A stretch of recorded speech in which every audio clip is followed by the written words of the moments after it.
All right, we're back. It's the Rays Glaze with myself and Drew.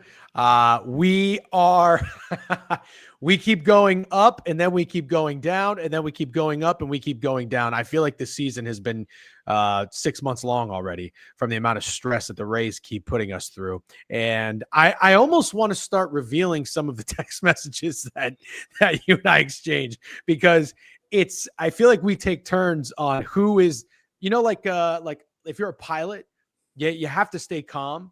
I feel like you and I would be the worst pilots if we were flying the Rays plane. Well, what's interesting is the Rays, they're having the same exact results as last season, but they're doing it in a different manner. So last season, the team basically would win one, lose one, win one, lose one, or lose two, win two. You know what I mean? So you never really got hot. You never got cold. This season, they keep losing 4 or 5 in a row, and then they keep following up with like winning like 3 or 4 in a row. So it's been very up and down. But like that text message I shared you, and I thought it was very interesting for any baseball fan to know that the Rays are the only team in baseball to this point of this season that has the same exact record as this point of last season. Everybody's either up several games, down several games. This team is exactly the same. They're 16-18. They were 16-18 this time last year. So nothing has changed. Just how we've gotten there is a little different. Very well said. I was actually just looking for that tweet to pull up, and I couldn't find it. I'm glad you referenced it.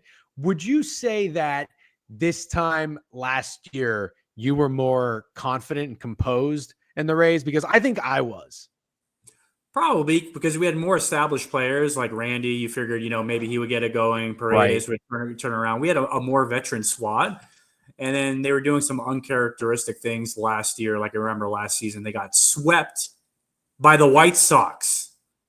Remember that? I forgot. The fucking White Sox. Yeah, they went 2-4 last year against the White Sox. The White Sox won like 40 games last year, and 4 of them were against the Rays, which is just incredible. So yeah, you figured like, okay, we've hit rock bottom. Things are going to turn around. So yeah, I probably felt more confident last season that things were going to get going. And they never did. I agree with you. I felt confident, and you said it perfectly, because there were more established, more veterans. I was so excited coming into this season because of the young guys, and I'm still like hopeful that we're like long term. I'm hopeful, if that makes sense. But like you and like you've said, and I know it just comes out of like being a little bit of the prisoner of the moment. I'm starting to prepare myself mentally for this team to win 70 to 72 games. Yeah, I mean, understandably so. Especially if they don't start playing better at home. I mean, they have been absolutely terrible at home. They're 1-8 their last 9 games at Steinbrenner. 1-8. That is insane. Did you see this article? I saw it. I didn't read it. I even heard Big Cat reference it in Pardon My Take in his podcast this morning. The Rays are complaining about the wind. Brandon Lau is, yes. I don't know if anybody knows, but it's Brandon Lau. And I listened to the quote, and yeah, he sounded so pathetic in it. He sounded like, such a weenie. Yandy kind of complained, but not really. He essentially said, there's nothing we could do about it. Just keep pushing forward.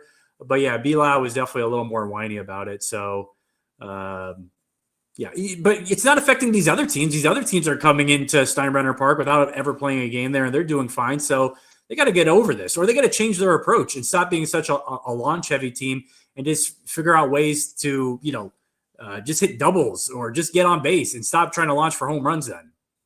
Yeah, I saw the spray chart. I don't know if you sent this to me too, but there was a lot of balls going out to the fence.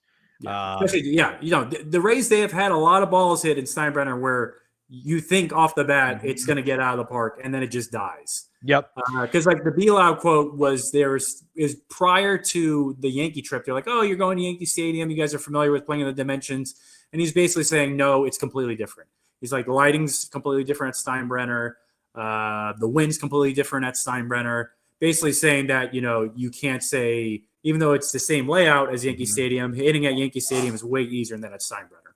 But obviously, he feels that way because he's hitting 200 right now. Right. Okay, well said. We'll talk about Brandon Lau in a little bit. For now, let's go back to the beginning of last week. We talked about how it was we were panicking after losing the series to the Red Sox, the Yankees, and then game 1 and a Diamondback series, and then they go and win 5 games in a row. The Rays come back from the road trip. We get an off day. We're feeling good. I'm 5 games in a row against good teams. It's not like it was going to say, the White Sox and Right. the Pirates or something like that. Good squads on the road. I'm following this guy. I think his name is Ryan Bass. Ryan Bass. He's the TV guy for the Rays. He's a TV guy, and I remember the flight home from San Diego. He was eating wings on the plane, and then on his off day, he was going on a boat or a jet ski. And I'm like, oh man, vibes are fucking up. Things are going well for the Rays. Nope. Back down to reality about as big of a fucking 180 and a buzzkill as you can imagine. Swept by the Kansas City Royals. But before I let you start talking, I do want to emphasize, going into that series, the Royals were playing really good baseball. I believe they had won. Did they just take 2 or 3 from the Orioles too? And they did. Yeah. Yep. Yeah, they are playing well. They are playing very well. So they were a hot team. And this is what I kept telling myself to try to, give some sort of, not excuse, but to make it, ease the pain of losing to the Royals. It's like, okay, it's not a shitty Royals team. They're playing well. They're 500, but they're playing well. They're playing well. So coming into that game in game 1, each team, or both of us, they were 500 and we were 14 and 15. They have Lorenzen going, and we throw Taj Bradley, and we lose the game 3-1. Both teams have 8 hits. You have any takeaways from that game, if you remember it off the top of your head? Just that we couldn't get anything going offensively, and that we weren't necessarily surprised by that because we had talked about maybe having a little bit of a West Coast hangover. So that game didn't ring as many alarms as game 2 where we got shut out 3-0. Yeah, and also in game 2, we had Raz going, and Raz got touched up a little bit. Only 3 earned runs, which you take through 5 innings, but 6 hits, only 3 Ks. Not a lot of Ks for the Rays in this entire series. Taj had 2, Raz had 2, Baz only had 1, which is so uncharacteristic of him. But yeah, the Royals get 11 hits and touch us up pretty good, and we lose. Only 3 runs, right? Yeah, that's it. Three runs. Very Rays-like. Yeah, if I told you that in 2 games the Rays pitching gives up 6 runs, you would have thought at minimum we split or win both. Absolutely. But we followed. But on our end, we scored 1 run in 2 games. So then we go into the finale. We get a Yandy leadoff homer, feeling good. And then I wasn't feeling good. I think I texted you that morning saying we're getting swept. Yeah, but that's what you do. You start to, when you panic, I start to feel better. I'm like, okay, this is. I wasn't feeling good. And what's crazy about that? We were favored in every game that series, and we lost every game. Wow. Yeah, and I didn't realize that. I'm not expecting you to go back and look this up, but I can't remember the last time we won a game we were favored in, because all of our wins against the Yankees this weekend we weren't favored in, and then the West Coast road trip against the Padres and the D-backs, I doubt we were favored in any of those 5 games we won. So the last 7 Rays wins, I bet we were dogs. Yep. And the last, every single time we're a favorite, we never win. Yep. I think you're right. It was an ugly game. 2 was ugly. 11 hits to 4 hits, but then finally the Rays bats wake up a little bit with 8 hits, but they can't get any runs. But it wouldn't have mattered. They got 2 runs off of 8 hits. The Royals were just teeing off on us. 15 hits. Got to be the worst pitching performance from the Rays. Littell had that one outing against the Angels where we lost, I don't know, like 11-1. Yeah. It was also a day game at Steinbrenner. I don't know if this is a trend that day games at Steinbrenner during the week, we just get housed. Yeah. But the vibes were just bad going into that game. It felt like it was going to be a sweep just with, those 2 games of awful offense. I was feeling really down. And unfortunately, I was right. I bet on Seth Lugo over earned runs in that game. I made it one of my largest wagers of the young baseball season, over 2.5 earned runs. He only gave up 5 hits through 6 innings and 2 earned runs. So I lost, but the Rays had some opportunities, only 93 pitches. It was pretty light work for Seth Lugo. And once again, the Rays, they made Lugo and they made Lorenzen look good. And then I just want to make sure this doesn't get swept. Nick Cameron, the guy he made his MLB debut against us and absolutely dealed. Listen, if you're a team and you got a lefty that's in AAA that's like pitching okay, bring his ass up. Bring his ass up when the Rays come into town. I mean, the Yankees they scratched Clark Schmidt and they pitched Ryan Yarbrough just because he's lefty, and it almost worked. Yeah. So Nick Cameron went 6 1/3, 1 hit. He was absolutely I looked like he was going to maybe get a freaking no-hitter against us. It's just unbelievable. This team cannot hit lefties. It's just mind blowing. And you know what's interesting? So I've gotten some pushback on Twitter because I talked about how it's tough for the Rays when Cash goes with this right-handed platoon. He takes out some of the best bats that are lefties, right? You take out Aranda, you take out Meisner. It is Meisner, by the way. You were right, not Misner, per the commentator. And there's one more guy I'm not thinking of. Brandon Lau, whatever. He's not one of our best hitters. But so anyways, you put in these right. One of the best hitters. What's that? He should be one of our best hitters. Right. Yes. Then you put in you got the Morels, you got the Meads, you got the Coco Fuentes, whatever the fuck. And you're like, what are we doing here? Oh, it's righties on lefties. They did say and point out how we hit and beat Chris Sale, and we hit and beat not Skeens. No. There was another lefty that we did well against. Can you think of who it is? No, but I mean, overall, it's been terrible. I think overall, it's been like 40 plus innings against lefties, and we've mustered like 5 runs or something crazy. Yeah, it's not good. That Chris Sale start was a long time ago now. We were almost talking about a month ago. So yeah, overall, it's been terrible. So we get swept by the Royals. It's ugly. It's bad. We're going into the weekend in the Bronx. The weather is shitty. Even if we were rolling in the Royal Series, we're not beating Max. Nobody's beating Max Fried. He started 7 games this season. He's won all of them. So, but Drew, here's my question. We didn't talk about this too much because our vibes were so down. I couldn't even think about Rays baseball and going into the Bronx with the weather being shitty. I had no desire to go to any games. Were you prepared for a sweep? I didn't think we would get swept. I thought we would win one game. I thought we would win one game between Clark Schmidt, who didn't end up starting, and Will Warren. I don't think either one of those guys are very good starters. So, and I don't think the Yankees are that great overall. So I just even with us playing like shit, I thought we'd find a way to win one game. Yep. So I'd like to ask you, because I didn't get a lot of eyes. It's impossible to watch Yankees games in New York if you're not going to the game. So here's my question. Game 1, the Rays get shut out again. They can't hit Max Fried. Yeah, Fried, he gave it one hit. They almost had another no-hitter against us. Yep. Back-to-back almost no-hitters is absolutely insane. So, and then Devin Williams comes in. We don't get a hit off him, and we don't get a hit off Luke Weaver. Yeah, there's never any opportunities in that game. No. So I'm curious though, so the bullpen actually did much better. We had 3 guys go in there, 3 innings collectively, did not give up 1 hit, didn't even give up a walk. Oh no, I'm sorry. 3 runs the whole game. Yeah. So that's what I wanted to ask you. Montgomery allowed through 2/3, he allowed a hit and he allowed a run. How did Pepiot look? Because I'm looking on the box score, 4 1/3, 5 hits, 2 earned runs, but 88 pitches. He couldn't even get through 5 innings. Well, so that was the game actually where Montgomery gave up the 3-run home run. Pep, he got men on first and second base in the 5th inning, and Cash pulled him. It looked like he was fatiguing pretty bad. And, yeah, Montgomery came in, and he gave up a 3-run home run. So, yeah, 2 of those runs went to Pep. 1 went to Montgomery because Pep was responsible for 2 of the guys on base. Yep. Some people were saying, it was too early to pull Pep. I didn't really give a fuck because we weren't going to win that game. You know what I mean? Like, we would have just ended up losing it 1-0. We weren't going to score a run that night. So, this wasn't going to happen. Did either pitcher have a decent first inning? Did Pepiot have it? Because the Rays have been having a lot of trouble in the first inning. Well, he didn't give up any runs until the 5th. So yeah, I guess that's true. But I just think if we had trouble in that game, he was getting a lot of traffic on the bases. Mm-hmm. The Yankees just weren't converting. That's why his pitch count was close to 90 with only going 4 1/3. So yeah, it kind of felt like he was at any inning the back was gonna break. So I didn't think it was a terrible move for Cash to pull him. And then also I think that home run that Montgomery gave up, I think Paul Goldschmidt hit it. Goldschmidt hit it. Yep. Yeah. It was your typical Yankee Stadium home run. It wasn't like, it wasn't some crazy blast. Right.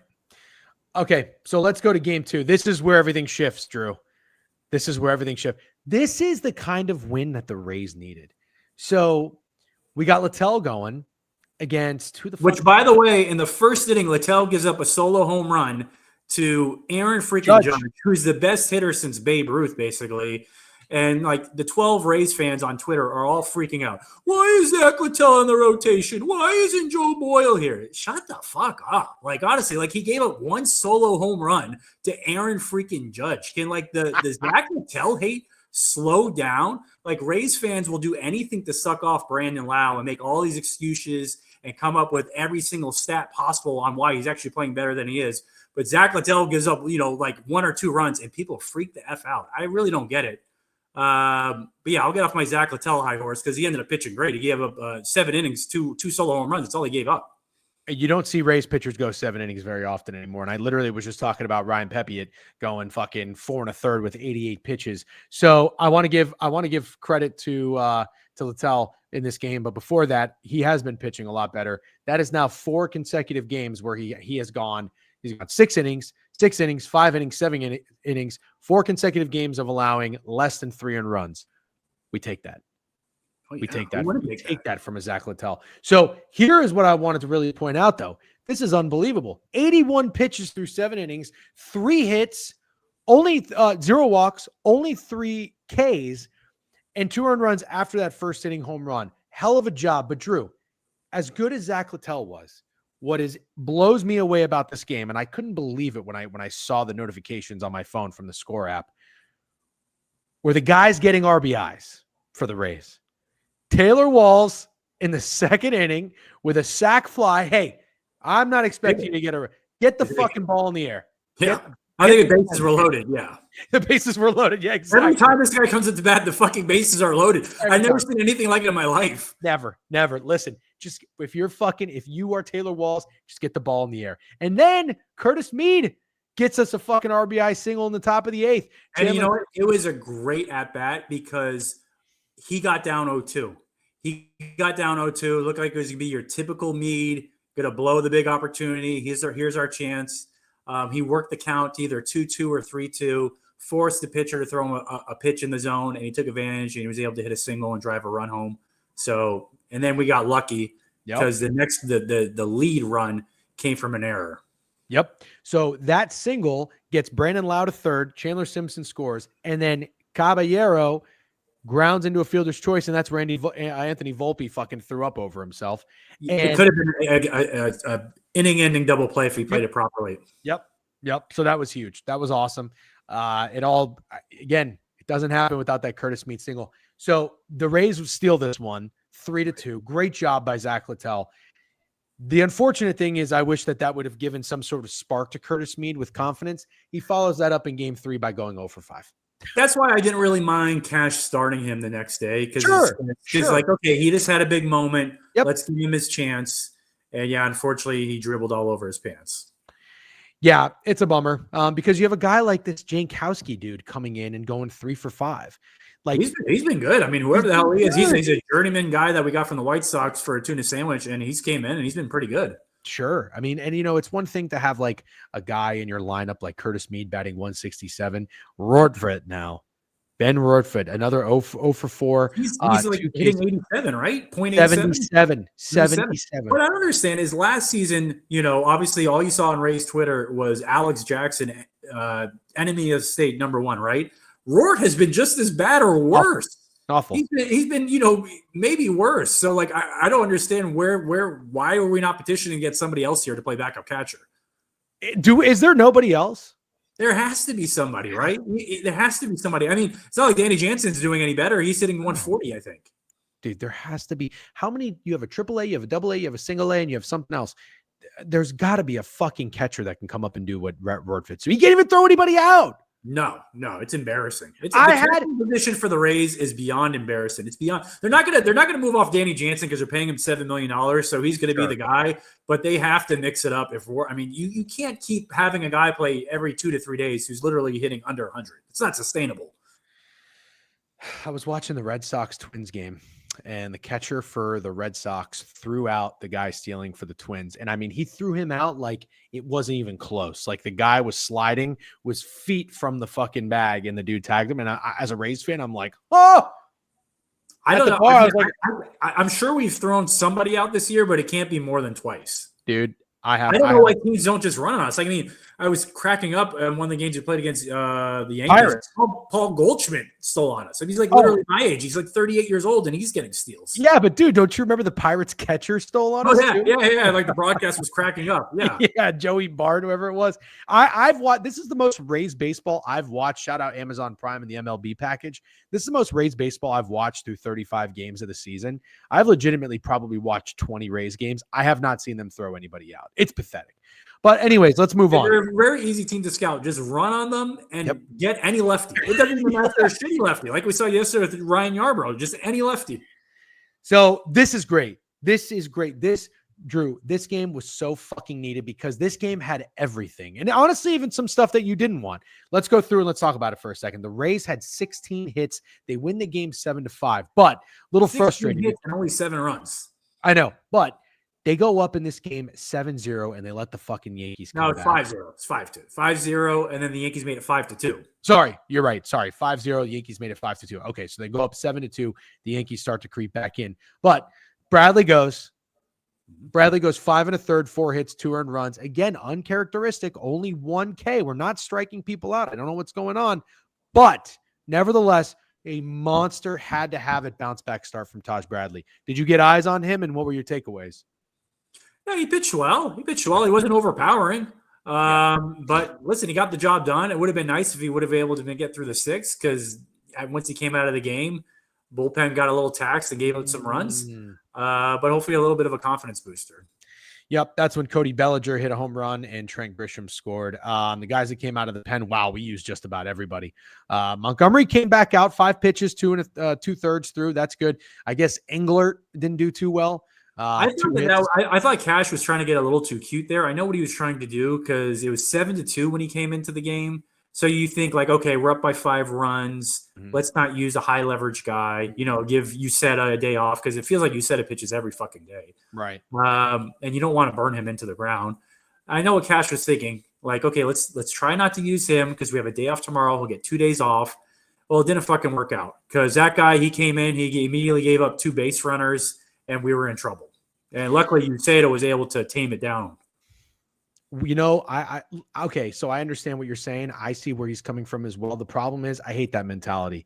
We're not even treading water. Like we're sinking after getting swept by the Royals and the Yankees owning us in Steinbrenner Field have to win this series. And in a different ballpark, maybe you could have that mentality, but in Yankee Stadium, 5 runs, sure, that can happen. That can happen, Sure. Yeah, I don't like that. I say, fuck it. A 5-run lead to me, nothing in Yankee Stadium is nothing. In game 3, when you have to have this series. But anyways, Uceta comes in. He goes in inning. He has 1 walk and he allows 2 hits. And then Fairbanks closes the door. I think that was Fairbanks has been outstanding. I mean, not just closing the door. He got 3 Ks against the top of the Yankees. Against the top of the Yankees lineup. The top of the lineup, 1, 2, 3. He struck them all out. Made them all look silly. Those were their only strikeouts of the game. Yeah, I mean. Fairbanks has been nasty. He's had 8 closing opportunities. He's closed all of them. And yeah, he's one of the stars of the season. One of the bright spots of the season is definitely Pete Fairbanks. Him and Aranda for sure.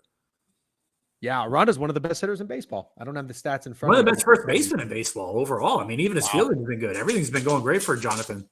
All right, Drew, now let's go ahead and just preview the week coming up for the Rays. So they got an off day today, and then they host the Philadelphia Phillies, which is going to be brutal. Nervous. Oh my God, dude. Oh no.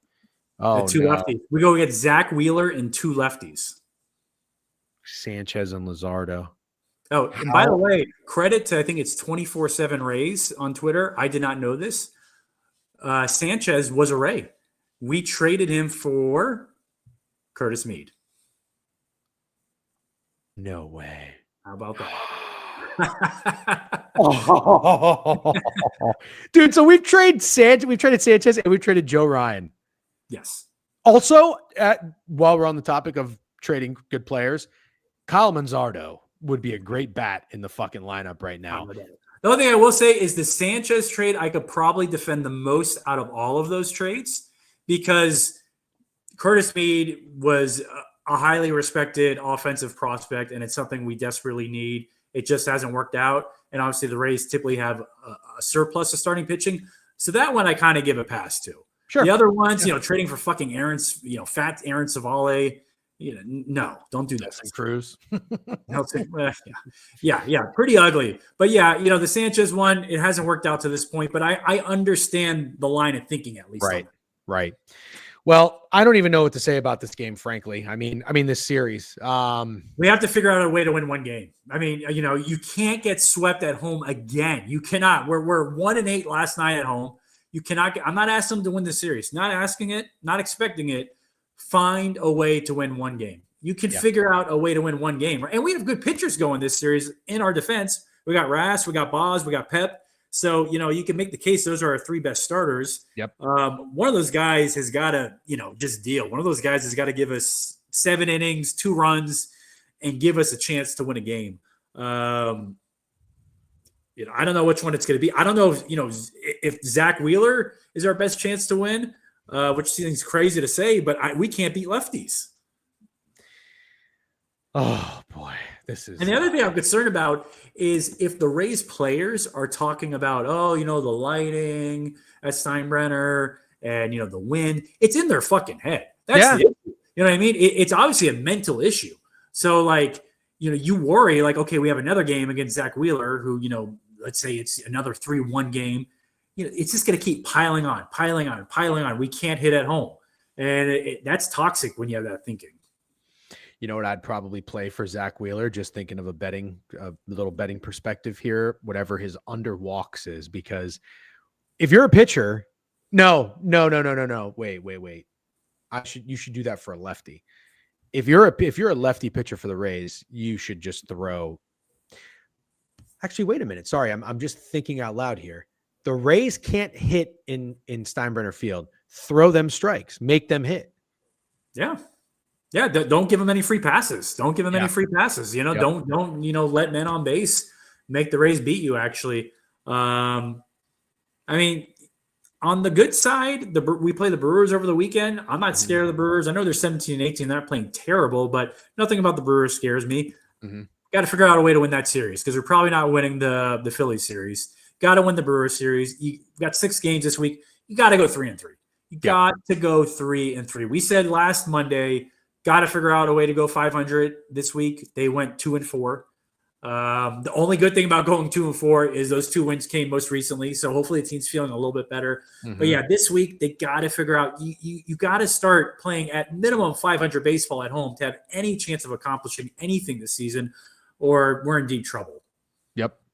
Well, listen, I'll say this: going from playing at New York to playing at the Yankees to then coming home and playing the Phillies, that's a really, really scary 6 games. And I think it's massive that they went 2-1. So basically what I'm going to do is I'm going to flush the Royals series. I'm going to start from the Yankees series. Going 2-1 was excellent because now you afford yourself to go 1-2 and being 500. Drew, from there, come on. You've got the Brewers. You go to Toronto. They're not scary. The Marlins. The schedule lines up, which it should line up because I feel like we've played a lot of good teams. Yeah. But come on, even past that, Houston fucking owns us, but we don't have to go to Houston. Although maybe we wish we did go to Houston. Yeah. You got the Twins. You got Houston again. You get revenge against Texas. I'm not going to go down every series, but the Rays could start to 6-4 and through a 10-game span themselves. And in the AL East, they're only 3 games back right now. Well, that's the other thing I was going to say. The only thing that's helping and saving the Rays a bit is the division sucks. I mean, nobody's that good. Nobody's that good. I mean, listen, if I'm a Yankees fan, not to talk about a different team too much, but if I'm a Yankees fan and I told you Aaron Judge is basically off to the hottest start you've ever seen anybody off to, right? And Max Fried looks like the best pitcher since Sandy Koufax. This guy's unhittable. And you're only 19-15? You got the best hitter and the best pitcher in baseball, and you're only 4 games above 500? Would you feel that good about that? No. So nobody's that scary in the division. The Red Sox have been a huge disappointment for me. I thought they were going to be good this year. They look like the same old Red Sox, just a team that can't figure it out and is going to hover around 500. Blue Jays suck. Orioles suck. Orioles, oh my God, in every single pitching stat, they're like 28th or worse. They're still, and they're defending Charlie Morton. They're not taking him out of the rotation. Oh, gosh. So the only thing the Rays have going for them is they still have time to kind of figure it out.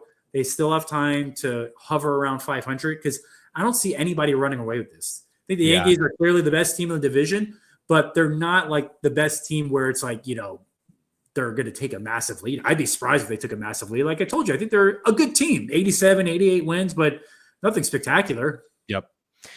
Well, listen, I'm going to remain hopeful. Let's hope the We division got to just get some guys back, dude. We got to start getting some guys back. I don't know. I texted you. I don't know if you ever read it, but fucking Josh Lowe was supposed to start a rehab assignment last week, and then he woke up with back spasms. Oh my God, no, I didn't see that. Yeah. He was supposed to start a rehab assignment this past weekend. So the thought process was he starts over the weekend, gets a week of rehab, and then he potentially would have been back like this coming weekend. That soon, they were thinking. Somehow he wakes up one day with back spasms. Oh my God, this team is like, what is up with this training staff? Why is it? Why the fuck is he waking up with back spasms? He's like 25 years old. I don't know, but these guys are pulling every fucking thing possible. They're not loose enough. They're not stretching well enough. I don't know what the fuck they're doing. They're not drinking enough water. Supposedly he got an injection, and his rehab assignment's going to start this weekend. So it's only pushed back a week, which I guess was best case scenario. Because originally when that happened, they're like, oh, who knows when I'll be back. But evidently he's feeling better. He's going to start his rehab assignment this weekend. Okay. Today's only Monday, but still. Okay. So hopefully he's back in 2 weeks. Okay. Fine. But we got to start getting some bats back because, Misner seems like reality's kind of creeping back. He went 0 for 6 yesterday with 3 or 4 Ks. Chandler Simpson's playing great, but you don't want to overexpose him. He's still a rookie. Right. We need to start getting some professional hitters back. I don't know what the status is of Richie Palacios. He's a professional hitter. Got to start getting some professional bats back in the lineup because we can't rely on fucking Taylor Walls and Jonkowski to get 7 hits like they did yesterday, which is incredible. Yeah. I think Taylor Walls just thrives in Yankee Stadium because if you remember last year, remember when Taylor Walls did the fight? That was in Yankee Stadium. So something about being in Yankee Stadium, the guy just he's feeling it. He fucking hates New York. All right, fine. We'll fucking take it. Taylor Walls. Maybe since Volpe sucks, maybe the Yankees should trade for him. Could you imagine? No, he would torment us. Okay. All right. So optimistic going into this week. Let's win 1 of 3 from the Phillies, and let's go 2-1 against the Brewers. Sounds realistic. Right. Yeah. I mean, so against the Phillies, which pitcher are you most confident could maybe get us that 7 innings, 2 runs, and give us a chance to win between Roz, Boz, and Pep? I like Boz because I think Boz is the kind of guy that can bounce back. I think he's the kind of guy. He seems like kind of a fucking psycho, which I love. He looks crazy. Yes. He looks crazy. Yeah. Kind of like Fairbanks-ish a little bit. Yeah. And I think that when he has an outing like that, it probably eats him up for the next fucking 4.5 days. So I think he's going to go out there and I think he's going to shove. I think he's going to give us a really, really good, 6 innings, 3 hits, 7. I think the Phillies strike out a decent amount. I could be wrong, but guys like Schwarber in there who are going yard or K. So I'm thinking, I don't know the history, but I'm thinking he would be a guy I would target. I think Rass is going to be solid. That's why I think that game, I agree with you. That could be the toss-up one where we win. I am definitely most terrified of Luzardo. Like Luzardo's stuff is nasty, and Pepe, for whatever reason, is just he's the weakest of the 3 starters. He's the weakest of the game. I'm least confident in. Yep. So that's where I'm at. Well, when we're speaking this time next week, we got to be 3-3 from the series. Got to be 3-3. If we're 3-3, that will put us at 17 and 19 with the scheduling starting to loosen up a little bit. Yep. All right. Good stuff, Drew. As always, thank you. Let's go Rays. 3-3 this week. We will. Taylor Walls is gonna take off. Watch. All right. We'll catch you next time on the Rays Glaze. Thanks for tuning in. Have a great day.